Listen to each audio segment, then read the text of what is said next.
Welcome back. This is part 5 of the 12th Conference of National Scenic and Historic Trails, featuring guest speakers Steve Dudley and Mike Dawson.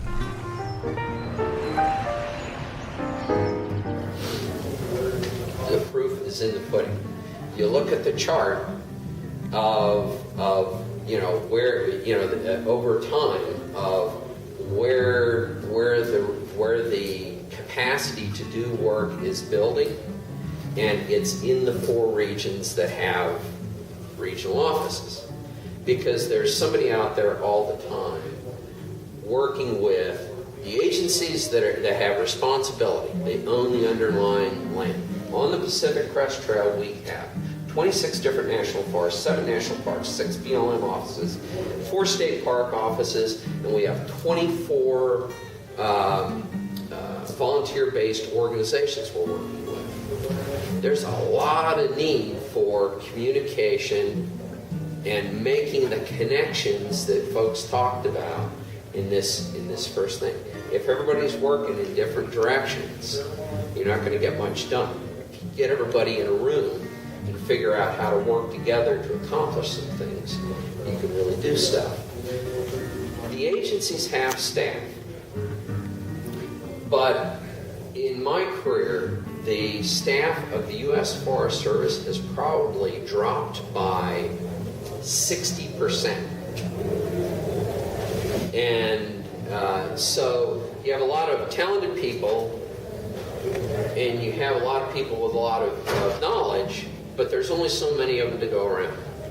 So one of the things that we think is important is that one of the things that PCTA brings to our relationship with our agency partners, who Congress has given this task, take care of these national trails, is to bring expertise and the ability to be real partners. So we look for people with backgrounds in all sorts of resource management. I have people with backgrounds mostly in GIS and those systems through geography degrees.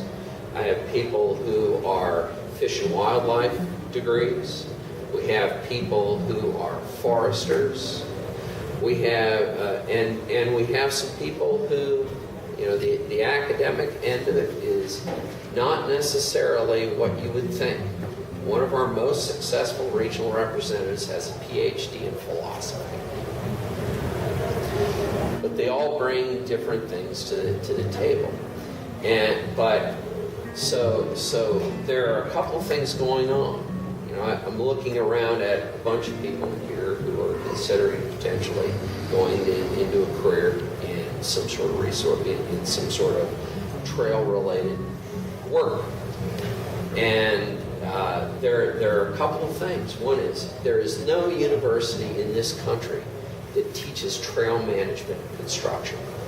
Not one.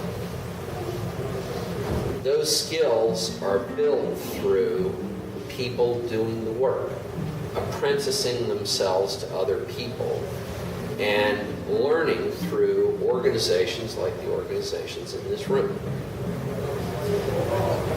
It's still important if you want to pursue that career in trails to get an academic background, to understand resource management, to be able to talk to those agency people in a way that is effective. So it's important to build a staff that brings the kind of expertise and the kind of abilities that add value to what's already on the table. Forest Service has their staff. They're already there. What are we going to bring to add value to them? Everybody that we hire in trail operations, the people who are involved in physically managing, maintaining, building trail, also has a background in working with volunteers and working on the ground. And none of those people got that through their college education. They got it through being on an AmeriCorps crew, working with a local volunteer organization, building those skills. So, I think that's a good understanding of how that works, so that all the folks who want to work on the management side of things, who want to be accomplishing things on the ground and with people in our organization, work under the direction of the staff. So we have a land protection committee that addresses issues about how to buy land, how to buy easements, how to get people to donate those things to federal agencies so that experience on the trail is protected.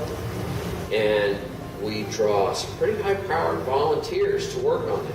People who work professionally in land trusts, attorneys who deal with land transactions all the time, but they are not on the board, and they are not a part of the board committee structure. They're on a management committee that is overseen by myself and the executive director. Okay, so with that introduction,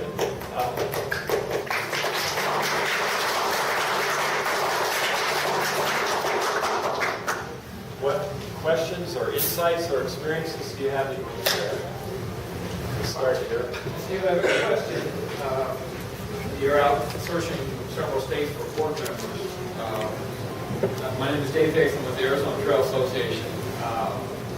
We're finding the type of board member that you described is very difficult today because, one, people are working 50, 60 hours a week and don't have a lot of time for other activities. Plus, lots of other nonprofits. People are saying, I'm on 3 or 4 boards now, I can't be on another. So I was wondering if either one of you has some tips on recruiting the type of board member that you described. I'll say some comments and you can say some comments. We experience the same problem that you experience, in that it's very difficult to find high-quality board members, and those high-quality board members that are out there are sought after by a number of organizations. Later this afternoon, by the way, there's going to be another session in this track on fundraising. David, would you stand up? You're giving that. This is David Knight.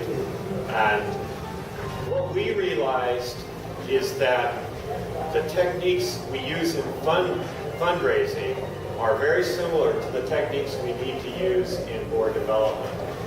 So first of all, we're approaching this programmatically. We're not expecting... That's part 5 of the 12th Conference on National Scenic and Historic Trails. We apologize for any inconvenience. Our videographers need to change their reel.